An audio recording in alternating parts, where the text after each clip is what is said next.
Oh yes sir la gang! On est de retour dans le studio pour un tout nouveau Larry Show!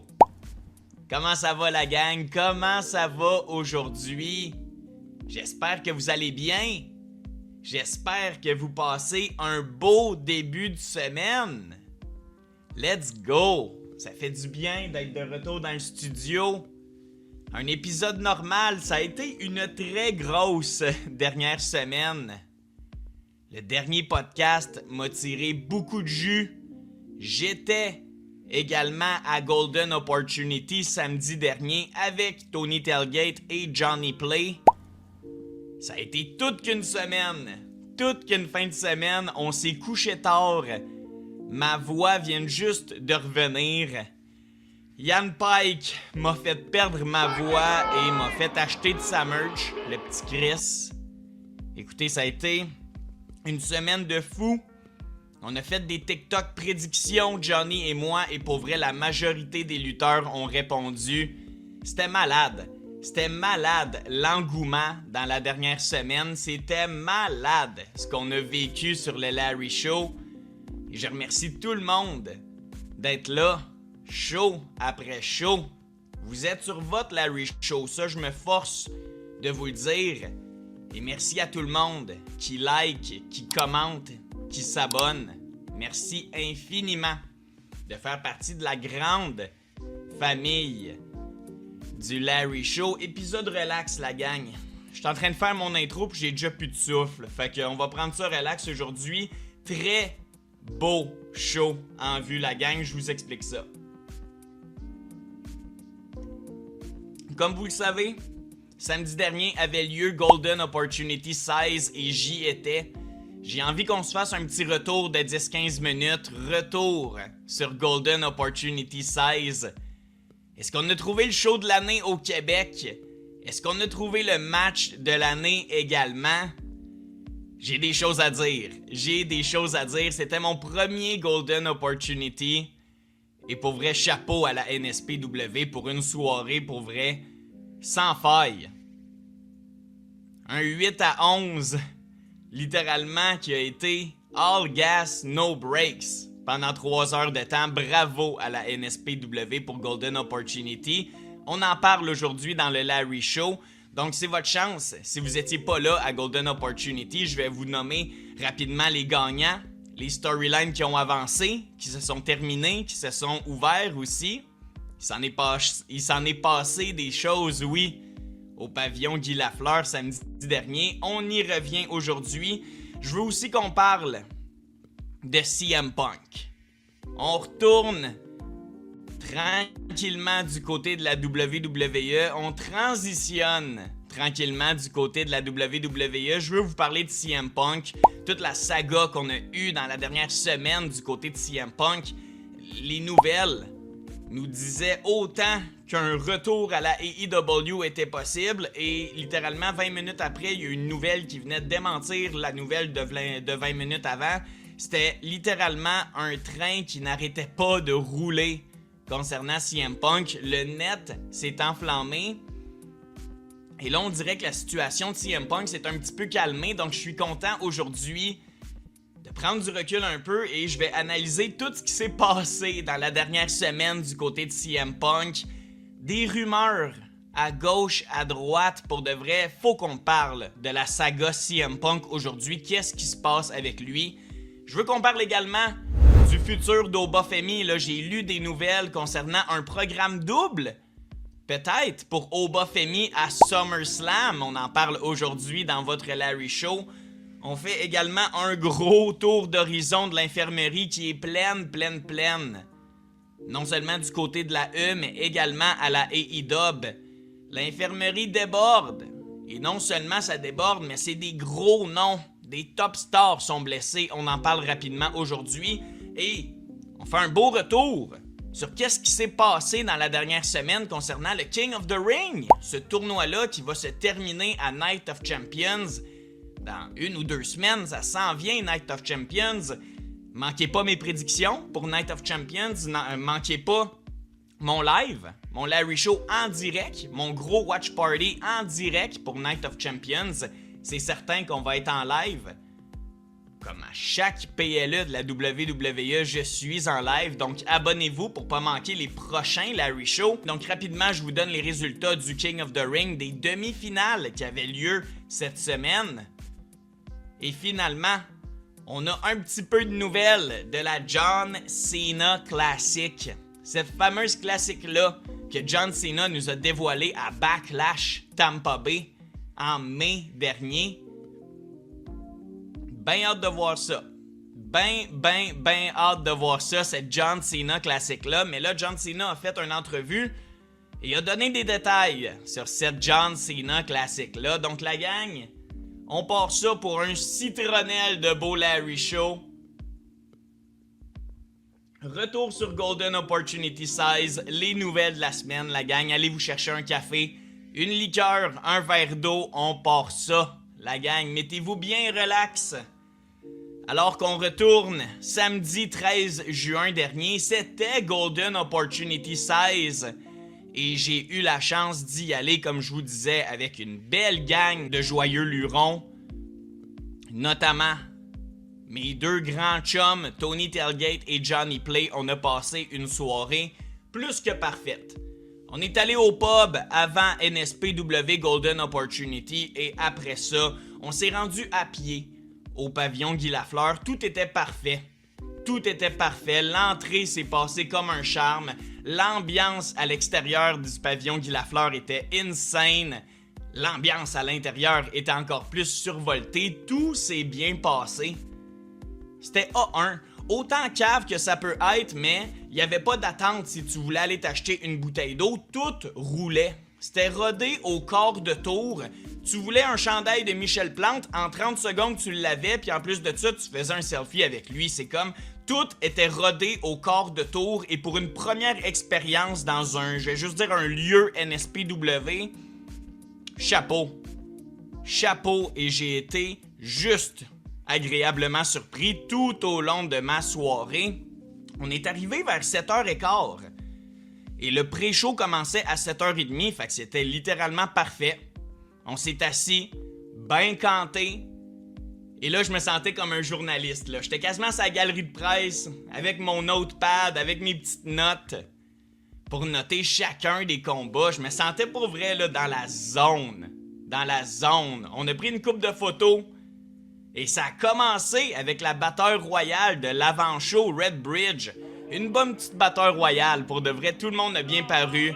C'était un beau baptême pour certaines personnes à la NSPW sur un gros stage. Pour de vrai, là, j'ai juste du gros positif à dire de cette batteur royale-là, qui a été gagnée par Audrey Moreau, qui nous a montré pour vrai dans cette batteur royale-là une technique que j'avais littéralement jamais vue et que certaines personnes devraient s'inspirer pour de futurs Royal Rumble, batteur royale, mais littéralement se garrocher dans un coin et juste faire aller ses pieds comme une moissonneuse batteuse pendant 10-15 minutes, ça a fait en sorte que personne voulait attaquer Audrey, personne voulait approcher ce coin-là, et au final, Audrey, qui gagne comme une Chelsea Green, qui s'est même pas rendu compte qu'elle a gagné la batteur royale, il restait un top 3, dont Audrey Moreau, et les deux autres lutteurs se sont comme un peu sortis eux-mêmes du ring, ou du moins, les deux lutteurs étaient sur le apron, et Audrey Moreau est juste venue à côté, le lutteur sur le apron, l'a même pas poussé,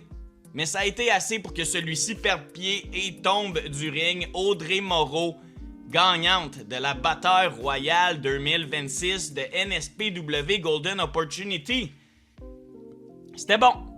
C'était super bon, et après ça, rapidement, on a transitionné vers le premier combat. Je sors mon notepad, la gang, parce que là, ça commençait. Et je pensais peut-être qu'on allait commencer avec le ladder match dans lequel Audrey venait tout juste de s'intégrer, mais non! C'est l'homme aux 1000 sourires qui a ouvert ça, puis oui, avec son défi ouvert, et c'était très bon, très belle entrée, très beau feel-good moment. Et c'est Mathis Mir qui a répondu à l'invitation de Pee-Wee et qui est venu chercher une heat monstrueuse pour de vrai, et s'en s'est suivi d'un très bon combat. 10-15 minutes, j'ai le goût de dire, j'ai pas les temps sur Cage Match, mais un très bon combat. Combat ultra crisp, les deux gars ont super bien paru et victoire de Pee-Wee pour ouvrir le show. Dans un match excellent, il n'y a pas eu un mauvais match de la carte et ça, chapeau à la NSPW. Imagine avoir une carte avec 7-8 bangers sur ta carte et il faut que tu t'assures d'avoir un pacing intéressant tout au long de la soirée, qu'il n'y ait pas de temps off et ça a été littéralement ça. Il n'y a pas eu un match post-piste et littéralement la soirée s'est déroulée comme sur des roulettes. Donc Pee-Wee qui gagne le opener. Et par la suite, c'était l'heure, là. C'était l'heure pour, je vous le disais, le ladder match. 6 personnes pour le titre Junior Heavyweight de Tom Leblond. Et pour de vrai, moment de la soirée pour ma part. Et je suis sûr que c'est la même chose pour Johnny Play, mais nouveau champion Junior Heavyweight. Si vous me suivez sur Instagram, sur TikTok, vous l'avez vu passer. Notre nouveau roi, le petit Chris. L'opportuniste. Faire le minimum pour obtenir le maximum. Ian Pike est le nouveau champion Junior Heavyweight dans un ladder match qui a tout cassé. Digne d'un bon ladder match de WrestleMania. Deuxième match sur la carte. C'était des étincelles. C'était explosif. On a vu Ian Pike marcher sur une fucking échelle avant de faire un crossbody sur genre 5 personnes. On a vu des spots de Mongol, pour vrai des échelles qui étaient supposées casser mais qui cassaient pas. C'était stiff. C'était tellement bon comme combat. Il y avait du star power. Pour vrai, quand t'as Chris Tara, Stephen Sullivan, quand t'as des personnes comme freaking Zach Patterson, Tom Leblond, qui sont même pas tes gagnants du combat, qui sont même pas en fait les pierres angulaires dans le finish, ça te prouve tellement que t'as du star power dans ce combat-là. Et c'est l'opportuniste Ian Pike qui, avec de la poudre blanche, un gros sac de poudre, pow, d'en face à Chris Tara, et la shot était-tu pas merveilleuse? Allez voir le edit que j'ai fait sur TikTok, mais bang! Quel gros heel qui prouve exactement que Johnny Play avait raison. Ian Pike décroche le titre et est le nouveau champion Junior Heavyweight. Et littéralement, direct après le combat, j'ai regardé Johnny et j'ai dit pas le choix. Pas le choix, on s'en va à la table de merge et on s'en va voir Ian Pike. Let's go! Et je vous montre la photo, on a eu la chance de rencontrer Ian. Légende. Légende. Le gars est une hostie de machine. Il prend le temps de prendre une photo avec tout le monde, de parler avec tout le monde. Le gars est tellement sympathique. Une hostifie de belles rencontres et on n'a pas eu le choix de se cop 2 chandails de Ian Pike, nouveau champion Junior Heavyweight de la NSPW. Donc 1 an après avoir gagné la Battle Royale lors de l'année passée à Golden Opportunity, eh bien là, Ian Pike, nouveau champion dans un match d'échelle qui a tout cassé. Félicitations Yann, félicitations pour vrai, tu as 2 nouveaux fans assidus et hardcore de Ian Pike, pour de vrai, good job. 3e combat, le 3-way par équipe, TDT qui conserve leur titre dans un hostifie de bon match par équipe contre MDMA et Noxy City. Quel bon combat, un genre de match mystery wrestling un peu, beaucoup de comédie, Degenerate qui a mis son cul d'en face à Mitch Thompson pour genre 2 minutes de temps, c'était un super de bon combat, j'ai bien aimé. Evil Blanchard contre Cedric Alexander, Chris de bon combat, pour de vrai, peut-être un peu plus lent, mais ça fait du bien, je trouve, à la carte, un match un peu plus lent, un match un peu plus à la style Gunther, les chops ont rentré au rendez-vous comme ça, pas de bon sens. Un bon combat qui passera pas à l'histoire, mais je mets pas le blâme du tout sur Evil Blanchard, qui sincèrement était la plus grosse star entre les deux, donc un bon combat, Evil Blanchard contre Cedric Alexander. Et par la suite, selon moi, le match de la soirée. Un street fight que je m'attendais tout simplement pas à voir des Crimson Mask comme ça, à voir un bain de sang comme ça. Tabarnak, je suis encore sans mots. Everett et Jason Gray contre Lou O'Farrell et Drea Mitchell. Victoire de Drea et Lou.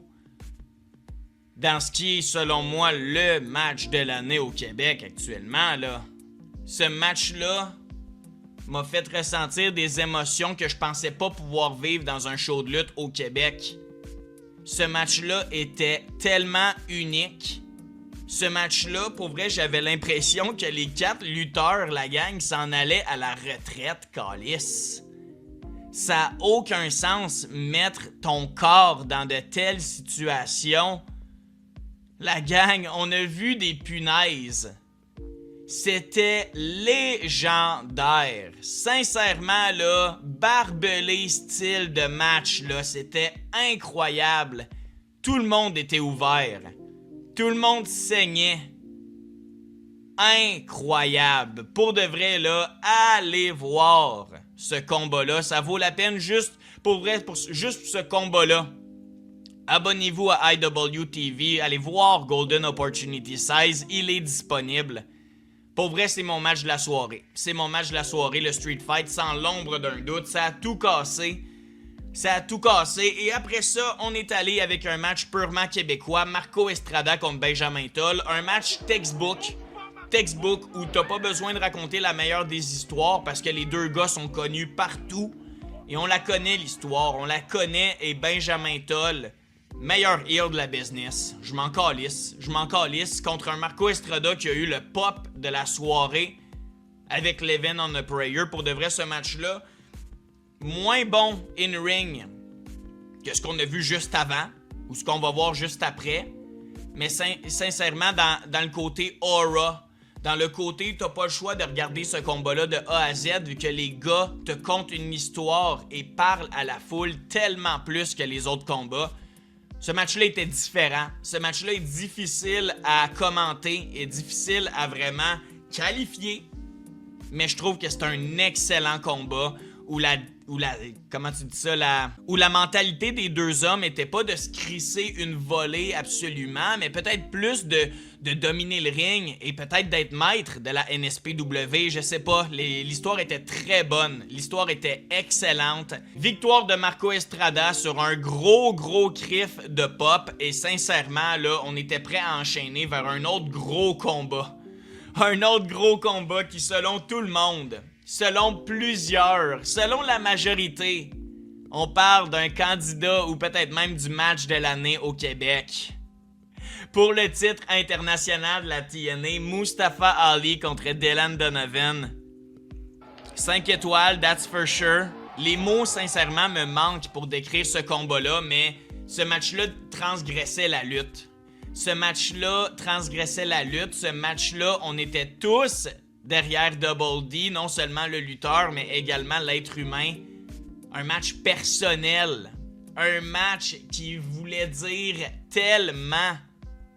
Et l'histoire de ce combat-là, un Mustafa Ali qui est arrivé sur une toune du Roi Lion, genre holy shit, le aura de heel malade. Mustafa Ali avait pas besoin d'envoyer chier la foule. Il demandait le respect.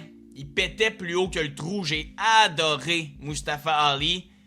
Et on l'a vu 3 fois en début de match, ce qui a été, la storyline du match. La fameuse poignée de main. Le fameux respect entre les deux hommes qu'on a essayé d'amener dans ce match-là, mais à chaque fois, Mustafa Ali refusait de serrer la main à Double D et on a créé un gros heel directement dans le combat. Et ça s'en est suivi d'un match incroyable. Des Poison Rana, des moments dans le match où je me suis époumoné à n'en plus finir.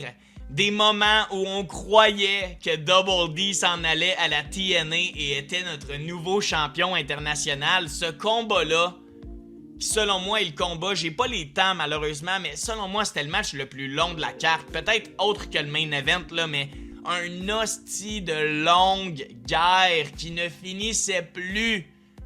Et c'était crisp. C'était crisp.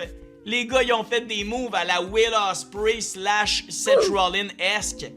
Et Johnny Play me regardait puis il disait tabarnak, Double D les fait mieux que Seth Rollins ces moves-là. Ça avait aucun bon sens. Mustafa Ali qui gagne en trichant avec les 2 pieds sur la corde pour voler le pin, voler la victoire. Mais c'était parfait. C'était parfait, on le savait tous que Double D allait pas gagner, mais Double D, c'était pas ça sa job, de gagner. Sa job, c'était de prouver qu'il méritait d'être sur le plus gros stage au Québec contre le plus gros nom de l'année internationale amené au Québec, Mustafa Ali. Et job's done.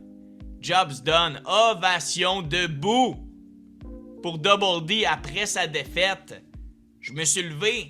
Tout le monde s'est levé de son siège pour ovationner Double D. Un moment qu'il n'oubliera jamais. Un moment que j'oublierai jamais. Un moment qui va entrer dans l'histoire de la lutte québécoise, tout simplement. Et parlons un peu du speech de Mustafa Ali après le combat. En gros, là, la phrase à retenir et la dernière phrase qu'a dit Mustafa Ali à Double D, c'est « T'as tout qu'un futur. T'es tout qu'un lutteur.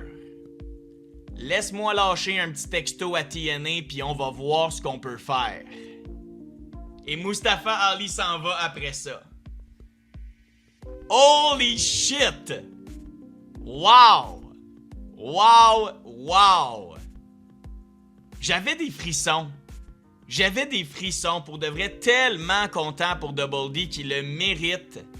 Ça devait être le moment le plus stressant de sa fucking vie. Imaginez les dernières semaines, les derniers mois, la préparation, le stress.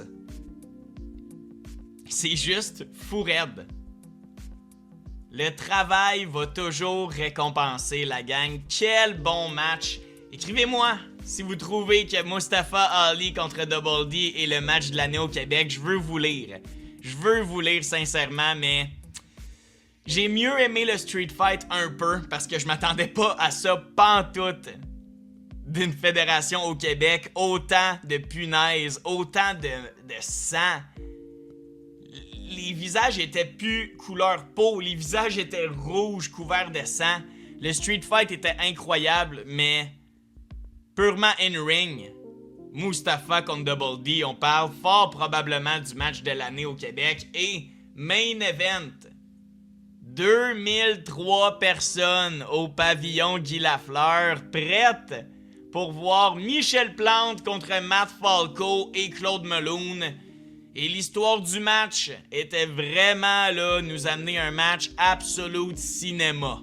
On voulait qu'il y ait des near falls, on voulait, et ça on s'en doutait, que Claude Meloune sorte de la cage.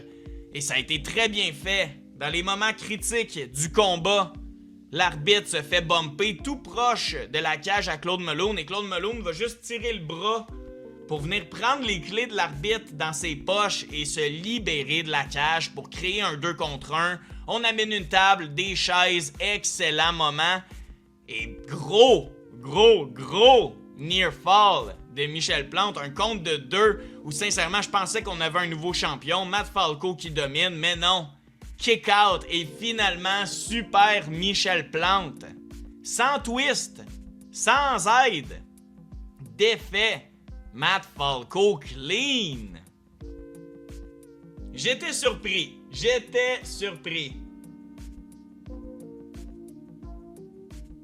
Tellement surpris que j'ai aimé ça. Cette simplicité-là. Pourquoi pas? Tout simplement. Un champion qui est champion depuis 1 an. Pourquoi pas? Tout simplement une défense de titre clean. Où il surmonte toute l'adversité. Pourquoi pas? Pourquoi on aurait eu besoin d'un absolute cinéma? Pourquoi on aurait eu besoin d'un babyface turn de quelqu'un? Alors que Michel Plante, c'est ce qu'il fait de mieux. Super Michel Plante, qui s'est tout mangé dans ce combat-là, mais rien n'était assez pour le compte de 3 contre lui, et c'est Michel Plante qui conserve. Et pour une 2e année consécutive, Golden Opportunity se termine avec une foule endiablée, je vous le disais, 2003 personnes qui scandent Michel. Et la prochaine année, la NSPW est officiellement lancée. Je vous tiens au courant pour les prochaines dates. Je pense que là, on a un petit break qui s'en vient du côté de la NSPW, mais restez au jus sur le Larry Show pour plus de contenu québécois, plus de lutte québécoise, des beaux projets qui s'en viennent. Je veux commencer les interviews, je veux commencer d'autres projets sur le Larry Show en lien avec la lutte québécoise. Donc j'espère que vous avez aimé mon recap sur Golden Opportunity. J'étais supposé faire 10-15 minutes, on est bientôt rendu à 30. Donc ça vous prouve que ça a été un show à tout casser. Et j'y suis pas allé en détail là, donc allez écouter Golden Opportunity 16 si ce n'est pas fait. Probablement un des shows de l'année cette année au Québec, disponible sur IWTV. Je vous le conseille énormément. La gang, c'est ce qui fait le tour pour Golden Opportunity. Félicitations encore à la NSPW pour une soirée littéralement all gas, no breaks de A à Z. Un show de 3 heures qui m'a paru parfait. Et c'est sûr que je serai de retour bientôt à la NSPW. La gang, est-ce qu'on se tourne du côté de la WWE? Vous le savez, là, je vous en parlais en début de show, mais j'ai quelques nouvelles, dont CM Punk, que ça fait des semaines et des semaines qu'on n'a pas vu CM Punk, tellement que le monde se sont mis à inventer du stock sur CM Punk, la gang. Il n'y a pas un média ou merdia de lutte qui disait la même affaire sur CM Punk. Et ça l'a explosé. Je vous explique la situation, mais au fil des dernières semaines, on voyait pas CM Punk à la télévision, nulle part, et les rumeurs sont sorties que CM Punk serait en beef, en froid avec la WWE. Parce que Trump est rendu actionnaire minoritaire, parce que on s'allie au show à la Maison-Blanche, parce que on est associé, veut pas, avec MAGA du côté de TKO. On est associé à ça. Et CM Punk, on le sait, est très vocal là-dessus, a traité Donald Trump de raciste à plusieurs reprises. Punk est un gros G. Mais là, on a essayé de mêler 8 millions d'affaires. CM Punk est en pause actuellement, méritait un break après WrestleMania, après sa grosse feud contre Roman Reigns. Après un an à mettre Monday Night Raw sur ses épaules, je trouve que CM Punk méritait 1 mois ou 2 de pause, et même pas 1 mois après sa pause, on commence à sortir des fausses rumeurs qu'il serait en beef avec la compagnie, qu'il commencerait à retisser des liens avec la AEW. Ça, quand j'ai vu ça, ça m'a mis en tabarnak. On commence à ramener les phrases de Never Say Never pour CM Punk. Les fans de la AEW, et je pense pour vrai juste la AEW eux-mêmes, voulaient foutre de la marde. Ils savaient très bien que c'est pas vrai, qu'il y a aucune chance, aucune communication avec CM Punk, mais on voulait foutre de la marde. CM Punk est pas en beef avec la WWE. CM Punk a jamais été autant heureux à la WWE. On n'a jamais vu autant Punk comme backstage leader, comme company man. On n'a jamais vu CM Punk comme ça. Donc là, de venir créer de la marde, de brasser de la marde, comme quoi CM Punk n'est pas prévu pour Raw ni SmackDown, et on dit jamais non. On dit jamais impossible un retour à la AEW. Suck my dick, là. Ça, c'est du clickbait. C'est vouloir brasser de la merde, et je suis très content que legit, là, quelques heures après que toute cette merde-là soit sortie, on a Dave Meltzer du Wrestling Observer Newsletter. Je le cite souvent, Meltzer. Eh bien, Meltzer a été obligé de prendre la parole et dire non, le CM Punk, en ce moment, personne dit pareil, personne a le même take sur CM Punk. Eh bien, voici les faits. Selon Dave Meltzer, CM Punk is reportedly set to join SmackDown. À son retour, il devrait revenir à SmackDown bientôt. Et toujours selon Meltzer, dans le prochain mois, on va revoir CM Punk, et il va revenir même avec la nouvelle merch une nouvelle identité, peut-être un petit rebranding pour CM Punk. Meltzer est très confiant qu'on va avoir un Summer of Punk cette année. La gang, avez-vous réalisé à quel point, littéralement là, dans la même journée, on avait des rumeurs qui nous disaient que Punk revenait bientôt à la E avec la nouvelle merch. Et l'autre nouvelle d'après nous disait, disait jamais non à un retour peut-être à la AEW. Les ponts sont peut-être en train de se relier là, entre Tony Khan et CM Punk. Go shut the hell up. Legit, là. Legit. AEW voulait brasser de la merde, mais de ce que je lis, là, CM Punk est prévu pour un retour très bientôt. La gang, très, très, très bientôt. J'ai hâte de voir ça. Comment qu'on ramène Punk? Je pense que tu peux pas le ramener autre que Babyface. Gros Babyface qui va se manger un pop monstrueux quand sa tune va hit à Raw ou SmackDown. Selon Meltzer, ça serait du côté de SmackDown. Ça l'amènerait du star power à un SmackDown qui s'en va seulement 2 heures de temps cet été, pour vrai. Punk à SmackDown, ça vous parle-tu, la gang? Pour vrai, Punk à NXT, je le prendrais. Punk n'importe où. C'est un des meilleurs lutteurs au monde, un des meilleurs au micro, une des top stars de la compagnie. Bref, CM Punk s'en va pas nulle part. Et je serais même pas surpris que ce vendredi à SmackDown, qui va être un gros SmackDown, on va en parler là. Ça va être un gros SmackDown, je serais pas surpris qu'on revoie CM Punk. Donc CM Punk qui s'en va pas nulle part. C'était la première nouvelle. Aussi, une autre nouvelle, je veux qu'on parle d'Oba Femi. Oba Femi, on le sait, là, l'ascension est fulgurante. La trilogie contre Brock Lesnar s'en vient. Elle est sur les lèvres à tout le monde. Mais Oba Femi fait également parler de lui puisqu'il est dans le King of the Ring. Cette semaine, là, il a battu Dirty Dominic Mysterio pour s'en aller en finale. En finale du King of the Ring, où là, Oba Femi attend le gagnant de la demi-finale entre Jey Uso et Javon Evans. Ce combat-là va avoir lieu à SmackDown. Et après ça, après Javon Evans contre Jey Uso à SmackDown, on a assurément la finale qui va être à Night of Champions. Je prédis un Oba Femi Javon Evans pour de vrai en finale à Night of Champions. Ce serait incroyable.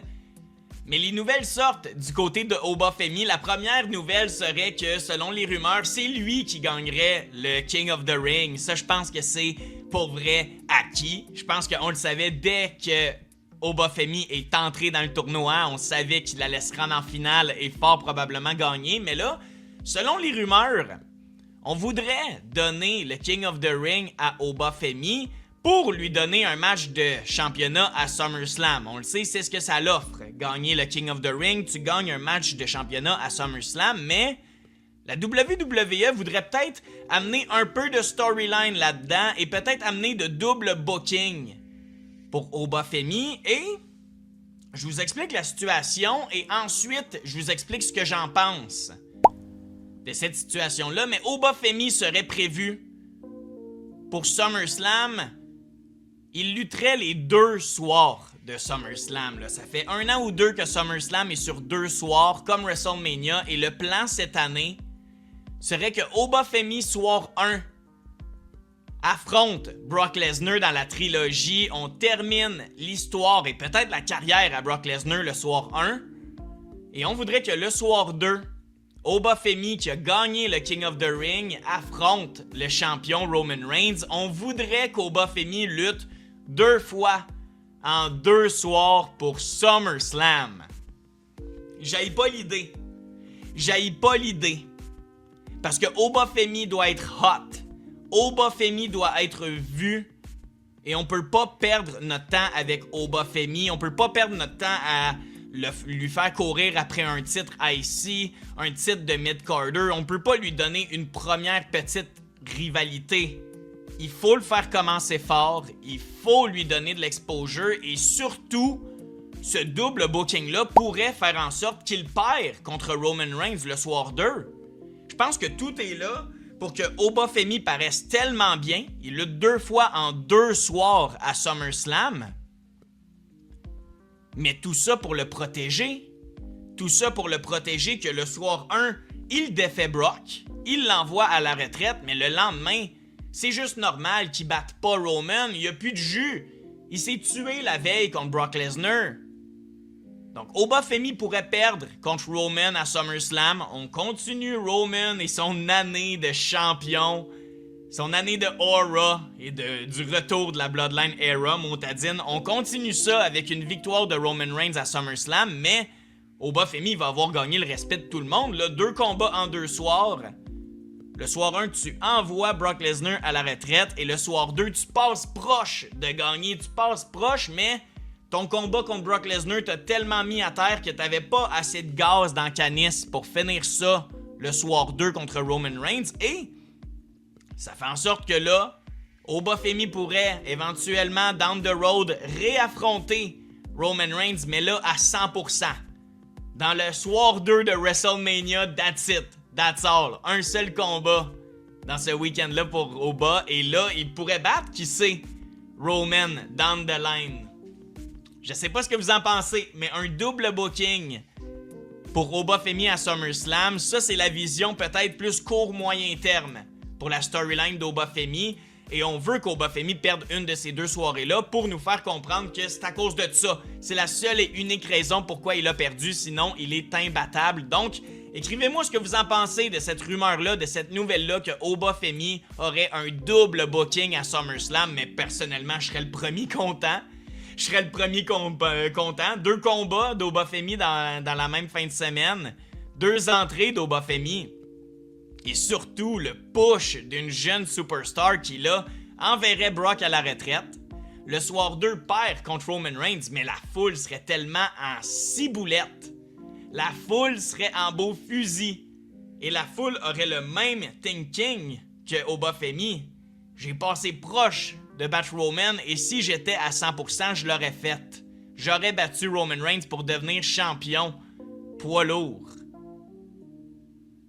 Oh là là, ça va être à suivre du côté d'Obafemi. Bien hâte de voir le King of the Ring qui se termine bientôt. Obafemi devrait gagner ça, la gang. Écrivez-moi vos prédictions.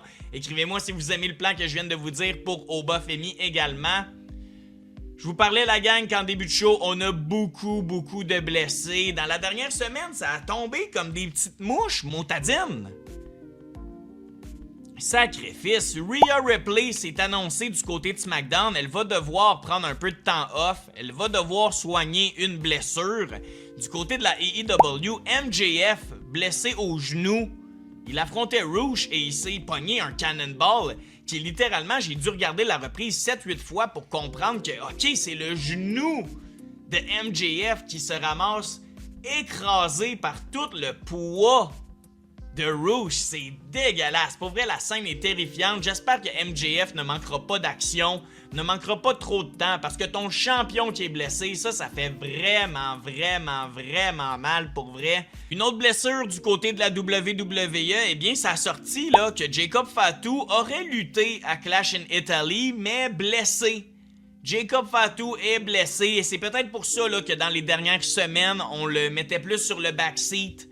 On le mettait derrière Roman et les Usos et on n'a pas vu aucune physicalité de Jacob Fatu jusqu'à hier à Monday Night Raw où Jacob Fatu a quand même fait un gros splash à Andre Grace et pour de vrai, je pense que ça veut nous dire que non seulement Jacob Fatu est de retour, mais également Jacob Fatu est capable de faire des moves malgré la douleur et le gars est un lunatique. Donc Fatu blessé, va probablement pas lutter bientôt. Même chose pour Rhea Ripley, même chose du côté d'MJF. Des gros noms.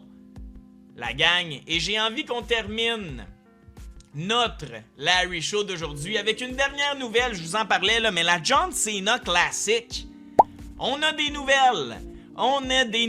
John Cena qui a fait une entrevue la semaine dernière et qu'il nous a dit, il a été très franc avec nous, John Cena, concernant sa classique. Le tournoi est encore un work in progress.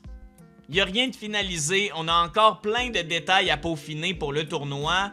Ça va être vu, selon John Cena, comme le match des étoiles de la WWE.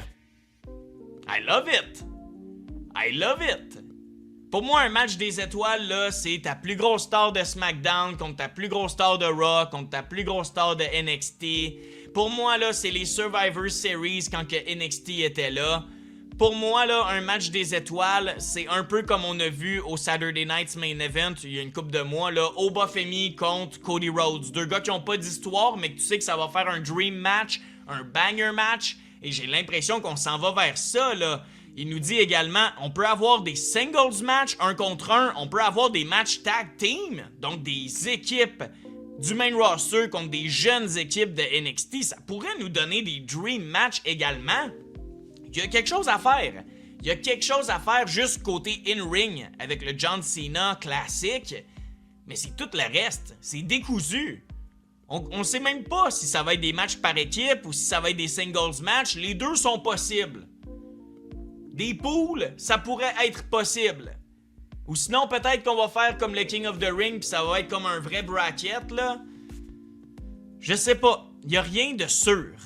Il y a rien de sûr. Cena pourrait peut-être, encore une fois, rien de sûr, pourrait peut-être être là prochainement à Raw, SmackDown, NXT pour mousser le tournoi, mais Colin de Bin, on nous donne des informations, mais en même temps, le John Cena Classic qui a été annoncé à Backlash Tampa Bay, il y a un mois ou deux déjà, on n'a toujours pas plus de nouvelles. John Cena ne sait même pas plus que nous ce que ça va être, ce tournoi-là, et je me rappelle même plus c'est quoi l'enjeu. C'est quoi, ça va être une ceinture John Cena hommage? Que tout le monde se calisse? Je sais pas. Je sais pas. Est-ce que les fans vont encore pouvoir voter dans le John Cena Classic? Je sais pas. Je sais pas. John Cena nous dit on est encore en train de figure out le voting system. On est encore en train de figure out comment les gens vont voter parce qu'on ne veut pas que les fans hijack les matchs. Mais c'est comme Callis, John, tu nous dis c'est nous autres qui avons le pouvoir, c'est vous autres qui va décider des champions, que même si quelqu'un perd, il va pouvoir avancer dans le tournoi, mais là, tu vas nous retirer ça. Tu vas nous retirer, legit, la meilleure partie du tournoi qui était d'intégrer les fans. En tout cas, je trouve ça décevant. Je trouve ça décevant. Et finalement, selon John Cena, on va avoir une nouvelle ceinture. Une nouvelle ceinture, mais je vous dis, ça vole pas haut comme tournoi, la gang. Je suis très peu optimiste. J'ai hâte de voir ça. J'ai l'impression que ça va être décousu. Que ça va être, pour de vrai, improvisé comme tournoi. Ça va être changé, modifié à chaque semaine comme formule. Je sais pas. Ça me parle très peu comme projet. Mais bon, c'est ce qui fait le tour des nouvelles, la gang. C'est ce qui fait le tour du Larry Show d'aujourd'hui. Je vous souhaite une belle semaine. Portez-vous bien. Merci infiniment d'être là semaine après semaine. Larry Show après Larry Show. Passez une belle semaine, la lutte est bonne, la lutte est en santé. On a un gros SmackDown ce vendredi, là. Cody défend son titre contre Gunther avec comme arbitre spécial Sami Zayn. Ça va être très bon, manquez pas Friday Night SmackDown ce vendredi, la gang. Également à SmackDown ce vendredi, on termine les demi-finales King of the Ring. Donc le King of the Ring va se dessiner. Qui s'en va en finale contre Obafemi? Est-ce que ça va être Jey Uso? Est-ce que ça va être Javon Evans? Qui s'en va en finale féminine rejoindre Io Sky? Est-ce que ça va être Liv Morgan? Est-ce que ça va être Charlotte Flair? Seul l'avenir peut nous le dire, la gang. Donc, bon SmackDown ce vendredi, ça va être super bon. Passez une merveilleuse semaine, la gang. Merci d'être là. Comme à votre habitude, je vous souhaite une merveilleuse fin de journée. Take care and peace!